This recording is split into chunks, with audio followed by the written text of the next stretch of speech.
The views and opinions expressed on this podcast are those of the speakers and do not necessarily reflect those of the ANA or its members. On today's episode of On Scope, could marketers be their own worst enemy?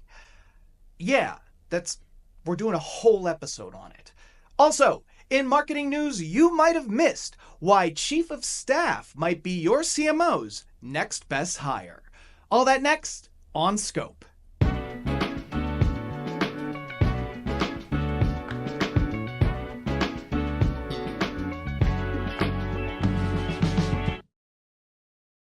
Party people in the place to be. This is On Scope, the marketing podcast. Brought to you by the ANA and powered by Odyssey, a leading audio streaming platform. You can get your favorite podcasts, music, and entertainment on the Odyssey app. I'm your host, Mike Berberich, and with me as always, producer of On Scope, Ryan Dinger. Ryan, how you doing today, buddy? I'm doing very well. I'm laughing because we have some new swag for the podcast. Yes, I guess I got so excited I forgot this was an audio medium. A couple branded mugs, which I feel like that's going to be now glued to your hand. Absolutely. Absolutely. I am so over the moon. For those listening on audio exclusive channels, they're beautiful. They're absolutely beautiful. I'm pleased with them myself. They came in this week. We can get them now on the set. We've got extras, so when the guest has a drink, it's going in the mug. This is so exciting. This just feels more real every single week. Yeah. And speaking of, things are going to get super real, like IRL next week. Ryan, what am I talking about here? We're going to be in Florida, Mike. Woo! We're going to be in Naples, Florida at the 2025 ANA Masters of B2B Marketing Conference, doing the first ever live episode of On Scope. You're going to be on stage. Yep. I'm going to be puppeting you. Yep, he's going to literally be everywhere at the same time in this conference. Behind the scenes, pulling the strings. Yep. My strength, what I give to this show. It's going to be everywhere. It's going to be like air. It's going to be a ubiquitous vibe throughout the entire conference. You still have an opportunity to check this out. ANA.net/B2B. That's going to be at the very top of the page. Get yourself down to Naples next week. Let's hang out. Yeah. Let's be friends. I love it. Oh, my goodness. All right, so a lot of exciting things here, but I want to make sure, Ryan, is there any marketing news we might have missed? Nicely done, Mike. It's almost as if we planned a segment on this very thing before we started recording today. This is why and as it turns out, there is some news that our listeners might have missed. We're taking actually a little bit of a different direction today. This was an editorial written by Ishita Mehta, who's a business strategist, C-suite advisor, advocate for women executives, and currently a marketing leader at HelloFresh. Wonderful. And she wrote this in Forbes. Here's the headline: Rethinking Marketing Leadership, Why Every High-Growth CMO Needs a Chief of Staff. Ishita begins her editorial. Modern CMOs constantly navigate an extremely complex landscape. They are expected to be artists excelling at brand building and scientists unlocking performance through data. They manage global go-to-market strategies and align diverse teams spanning product, growth, brand, analytics, and regional operations. It's no wonder, then, that CMOs are stretched thin. In fact, according to research from Gartner, without agreement on business priorities, CMOs create strategic plans that look more like to-do lists with high-level business goals and a variety of marketing tactics with no clear connection between them. However, there may be a solution in the form of an emerging role on the marketing team: the Chief of Staff. Mehta writes, a proficient Chief of Staff acts as the CMO's strategic partner, overseeing planning cycles, operational rhythms, and cross-functional execution. During her career, Mehta says that she has learned that balancing strategic vision with execution is a rare skill and extremely difficult to hone. The CMO's Chief of Staff. What do you think, Mike? I immediately love this idea.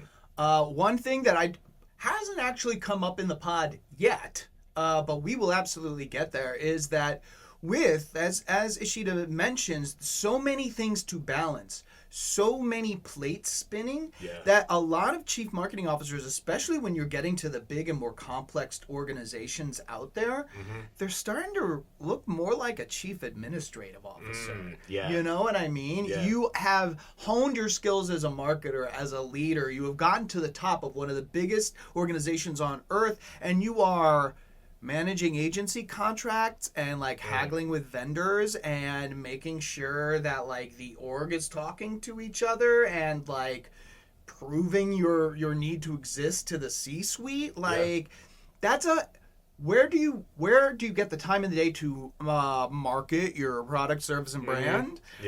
So I love this. I love that, you know, some key responsibilities being handed off to somebody who is in a very trusted, very important, I'm sure we'll get there in this conversation. That just feels like allowing the marketer to get back to doing what they are obviously elite level at. They became a CMO for a reason. Yeah, it's funny too. You don't ever hear any of the other executives in the C-suite having to deal with these things, right? No, the CFO never gets too busy to deal with the company's finances. Right. You know what I mean? That's just not a thing that happens. So I love this, but obviously the CMO can't just be like, okay, you're taking care of everything. I'm going to go back into the branding room and you know, brainstorm a little bit. So do they have any guidance for where the focus areas could be in transferring a little bit of that responsibility down one rung of the ladder? Yeah, Ishida actually named a few. So there was strategy. She said a chief of staff can distill the CMO's vision into clear direction, ensuring alignment across brands, performance, and teams. She noted planning. The chief of staff can orchestrate the right cadences to ensure progress is tracked and reviewed, managing objectives and key results, weekly and quarterly business reviews, budgeting processes, etc. And also operations. Chief of staff can develop and refine systems as well as reporting accountability structures. They also tackle process and governance and ensure the infrastructure to enable decision-making is built and ready to function. This is just kind of, I can see it in my mind's eye, and that's where that's a very special place to fill. And I would just say to CMOs, don't fall into the same mistake of getting your brightest marketer at the top of your team and just deciding that they should be chief of staff. Maybe they should. Maybe they're the systems thinker, the organizationalist. Maybe they're the person who loves to see everything in order and method. But if they're not, if they're the wildfire who really gets everybody excited, you can't think of this as second highest marketer. This is a very specific job. That's a really good observation. I hadn't thought about that. This is much more like a project manager type, a project manager on steroids, right? Not just traditional. Where the organization's the project. Yes, exactly. And that is a skill that's beyond the marketing set. So yeah, if you have someone who's an amazing marketer, they may not be the right person for this. You want to keep them, just like as with the CMO, focusing on the things that they should be focused on so that the administration, all these other details can kind of be hammered out by this chief of staff. So yeah, that's a great point. Yeah, and I just love giving your highest ranking marketer some space for strategic thinking. If they're seeing all of this stuff and don't need to worry about the blocking and tackling, you're going to get some big ideas that exist up here and can provide value at this level. I'm putting my hands to the top of the frame for you guys still listening. The cup still looks beautiful, by the way. But yeah, so that is very cool. It's a spot. And you know what? Yes. It's really funny that we're having this conversation today. I thought the same thing. You want to share with our listeners why I have a little bit of chuckle right now? In fact, our guest, Lou Aversano, has his own chief of staff, Matthew Connolly, who he brought to the shoot. We got to meet Matthew, see the whole thing in action. Absolutely. Big shout out to Matthew. And since Matthew was taking care of all of the logistics and making sure they were in the right place with the questions ahead of time and all that stuff, Lou only had to focus on being a brilliant guest, which, spoiler alert, he was. Yes. Which I guess is as good a time as any to talk about our guest today. Yes, I agree. This is Lou Aversano, the Chief Brand and Marketing Officer at the Cigna Group. In this role, he is accountable for the leadership and strategic impact of the marketing function. And fun fact, last year, Lou was named ANA's 2024 B2B Marketer of the Year. Wow, how about that? Yeah, no small feat. Today, he's here to explain why marketers tend to get in their own way and what we, as an industry, can do about it. Without further ado, my conversation with Lou Aversano. Alrighty, we are back here in ANA Studios. My guest today, Lou Aversano, the Chief Brand and Marketing Officer at the Cigna Group. Lou, I really appreciate you coming through to the pod to chop it up today. Thanks for having me. Appreciate it. Looking forward to the conversation and being here. Yes, indeed. So, what's become kind of a running theme in the On Scope podcast world is we are taking conversations that have been happening for seemingly decades where the needle hasn't really moved, and we're really kind of shining a light on that, trying to dive into why the heck that's happening. And my goodness, do we have a lot of sentences, phrases, and terms that I want to cover today. So if you're ready, I'd love to just jump right in. Now let's go for it. All right. So one of the biggest things just in marketing that I think we're getting in our own way is labels. B2C, B2B, B2H, brand to demand, performance marketing, brand marketing. Why do marketers seemingly have this innate need to break up and qualify what they do?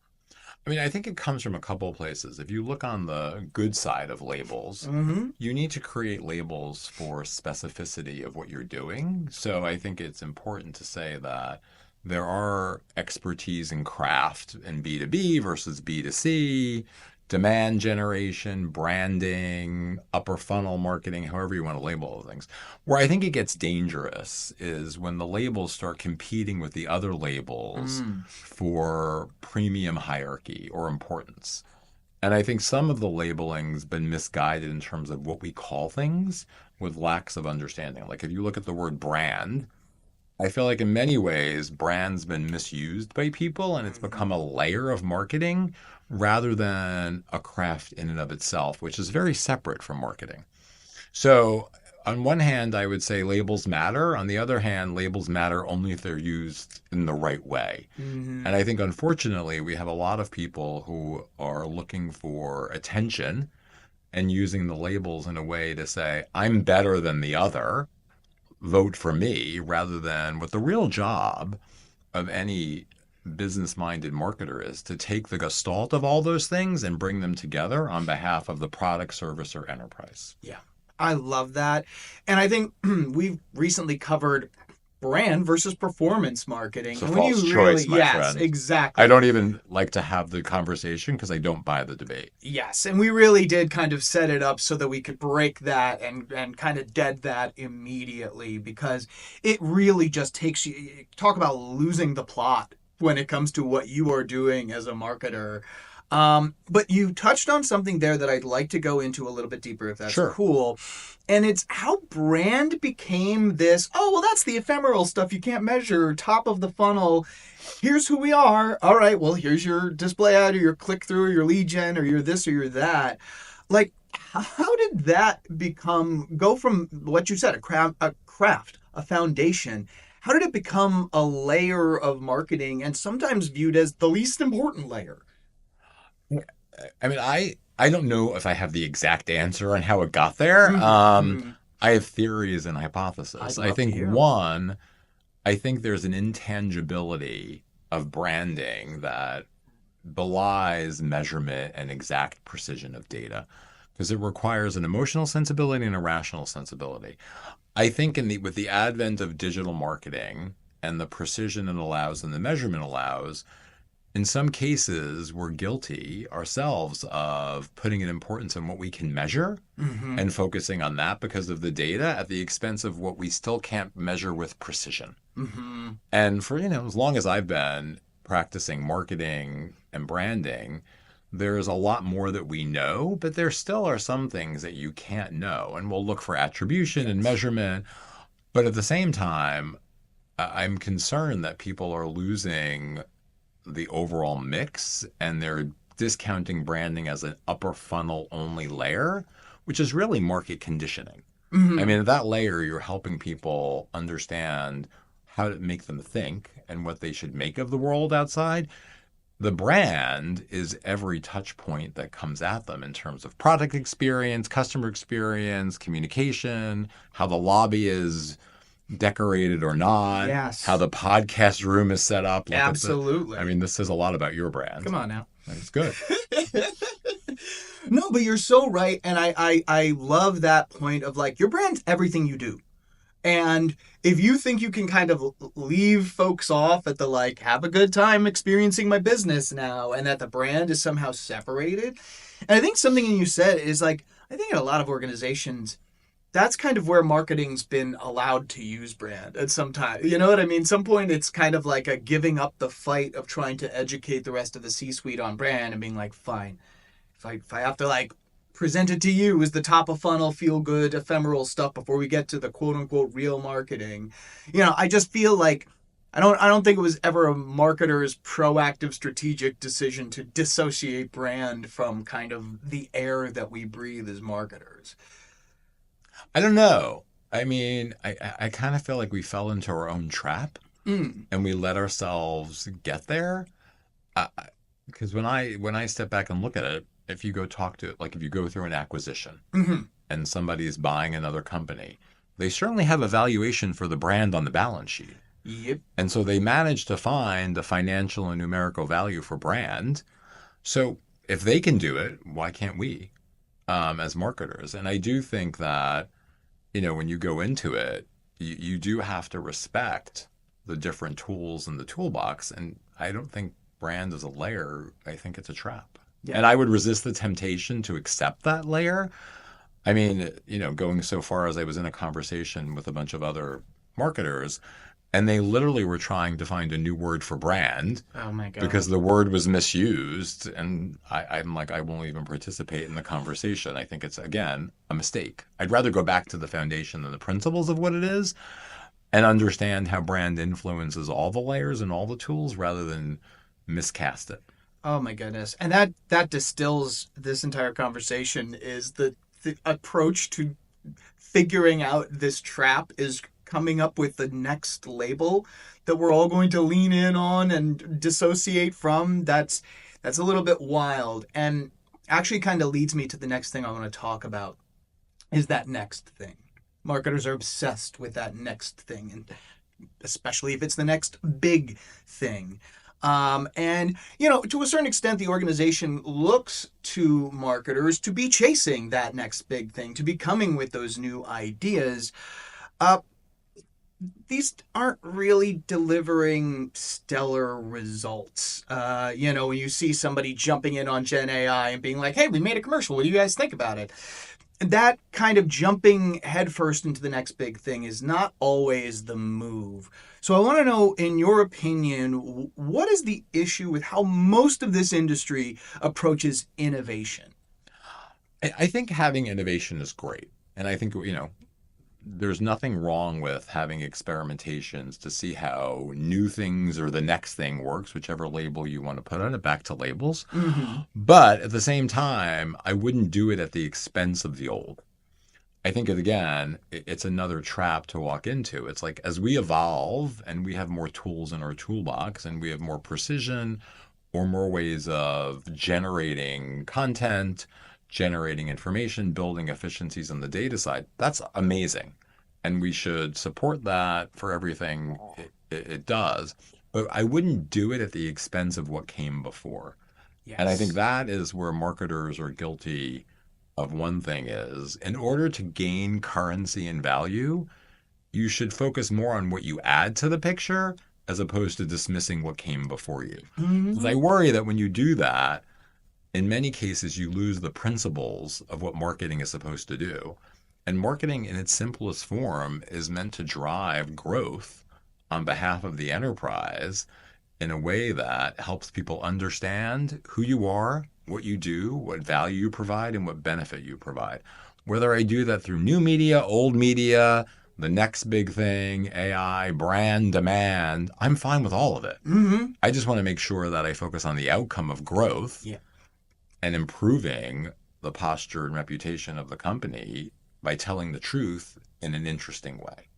I love that. And I think marketers are quick to look at the marketing function through the lens of the next big thing when it really should be the other way around. Where does this fit into what I know about the foundations of marketing? Where might this be a better way of doing the things I know I need to do to be a solid, champion and shepherd of my brand? Everyone stick around, because when we're back, we're going to talk about respecting your customer and why many brands kind of miss the mark on that. Don't go anywhere. Oh, Mike, you all right there, buddy? Yeah, I'm just a little bit sore. What's going on? Well, I've really been putting myself through the ringer, Ryan, doing a lot of cross training, a lot of those, getting the scaffolding, the pull-ups and stuff. I'm really, you gotta Very New do York it. City experience. Hits different. Let me just tell you, it hits different. It's worth it, but it's a lot. It's a lot, but I don't know how else I'm going to be prepared for agile marketing if my body's not ready for it, right? Yeah. I have parkour lessons starting next week. I still have no idea what this has to do with marketing. Yeah. Well, if you take a look at the ad read we have here, there may be a solution for you. Oh, okay. So agile fundamental. So wait a minute. Agile marketing has nothing to do with acrobatics? Fortunately, it does not, Mike. Well, you know what I'm going to need to check out then?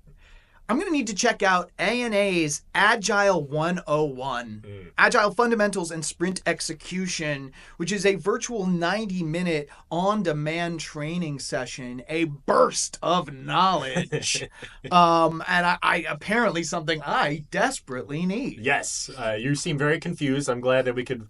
It's actually perfect that we're doing this ad right now. I don't know how these things keep sheer lining up. coincidence. Yeah, I know. We're just two lucky fellas. But yeah, so I suppose that in just 90 minutes, I will get a hands-on walkthrough of agile sprint execution with real exercises and expert guidance to help me and my team move smarter and faster. All of this sounds like so much better.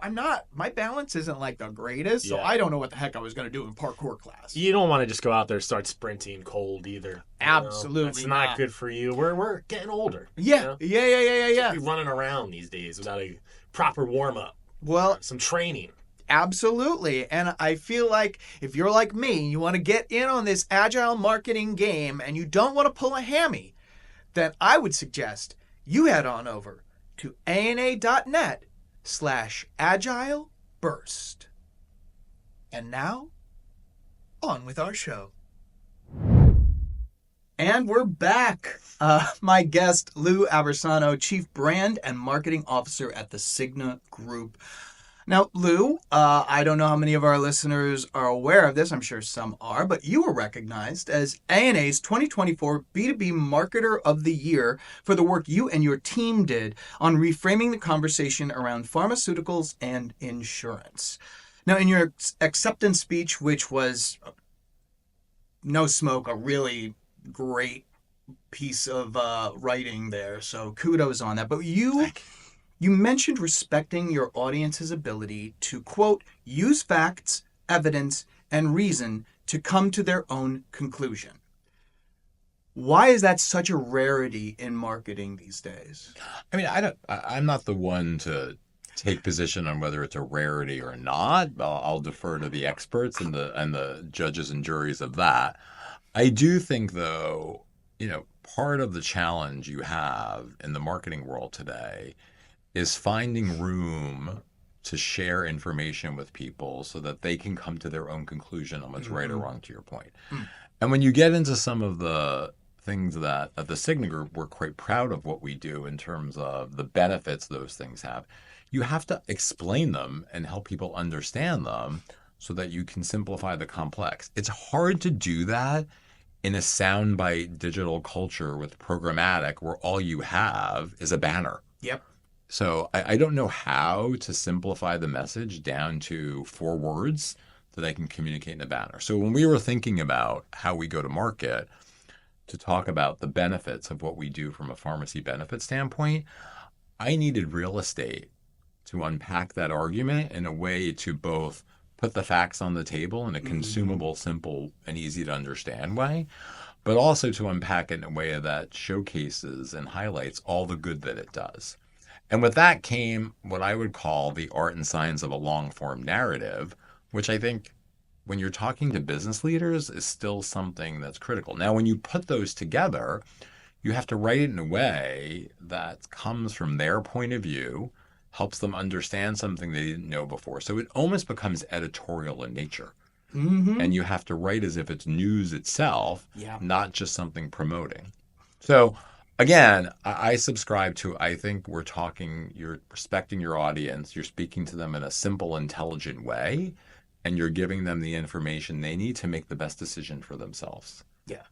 And I think that it's very much worth noting in, the context of this conversation that I'm not an ad historian, but those editorials, those advertorials, that was really one of the first sophisticated marketing approaches, period.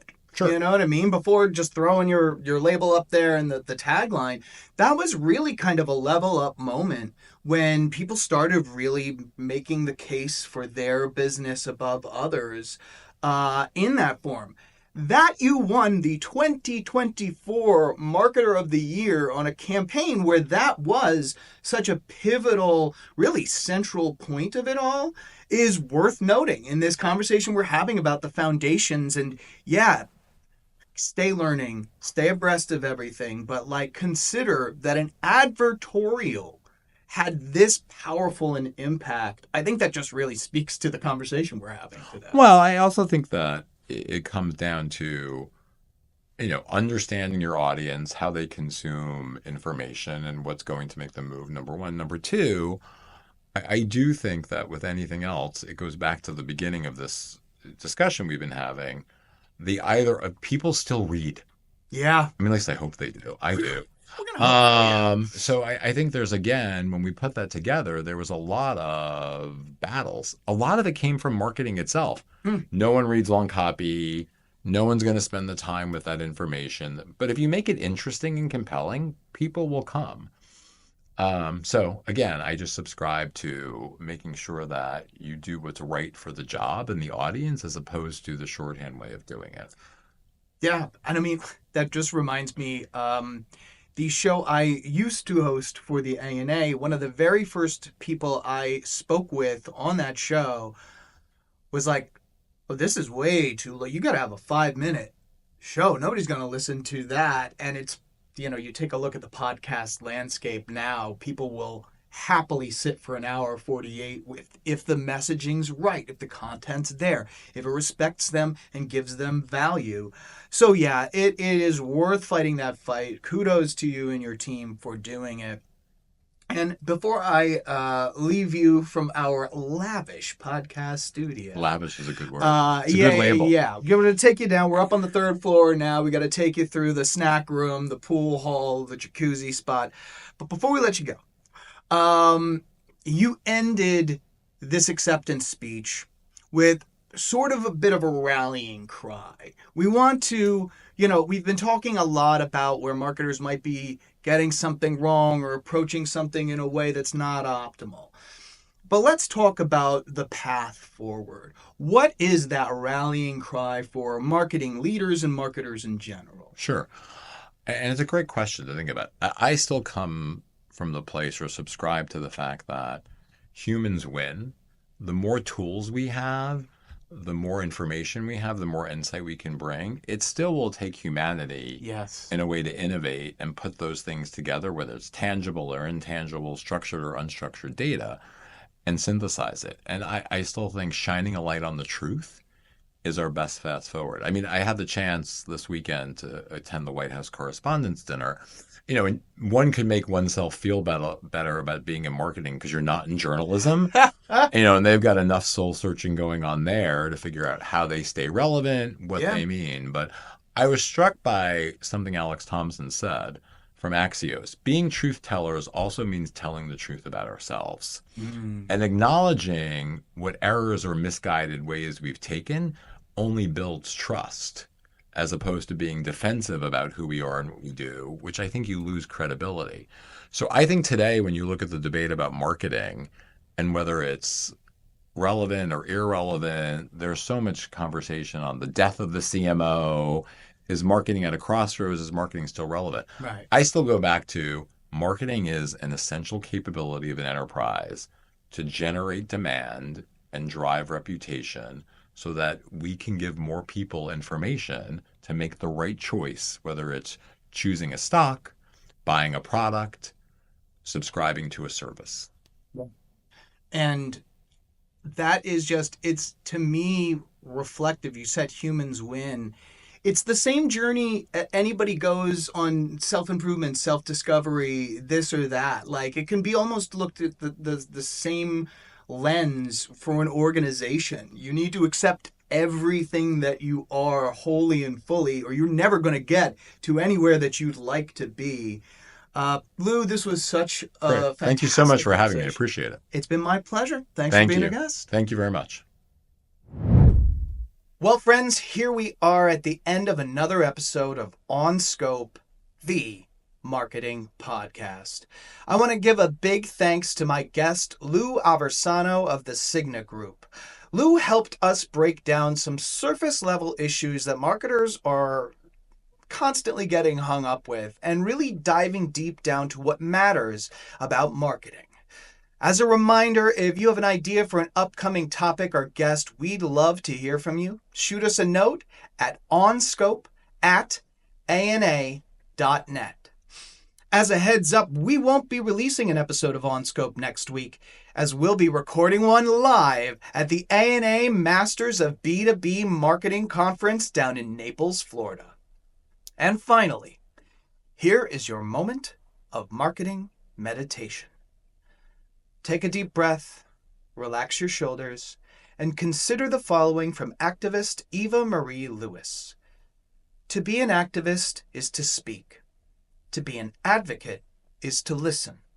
Society can't move forward without both. Think on that, and I'll see you in 2 weeks.